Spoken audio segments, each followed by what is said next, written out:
Ako si John Darrell L. Uy, City Health Office Doctor dito sa Binyan.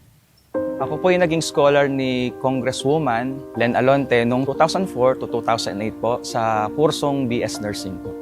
Ako po yung nakapasa naman po ng board exam at doon po ay nakapagtrabaho po ako sa aming ospital dito sa Binyan. Kami po ay 4 na magkakapatid. Ang tatay ko po ay pulis, mother ko po ay housewife. Ang totoo po niyan, nagkaroon po ako ng pagkakataon uling mag-aral kasi gawa po ng pensyon ng tatay ko po.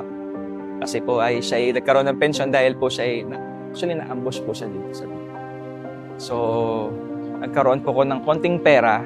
Hindi po akalain na ganun po pala kalaki talaga ang matrikula ng medisina. So, through Kong Len, na bigyan po ako ng tulong para mas maiahon ko pa po yung pag-aaral ko sa medisina.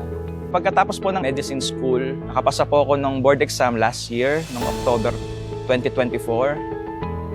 And then, ngayon po, employed po ako sa City Health Office 1 under the supervision of Dr. Benjamin.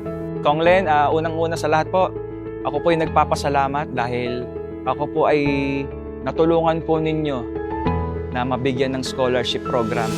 Hindi po, maraming salamat po, Kong Len. Mabuhay po kayo.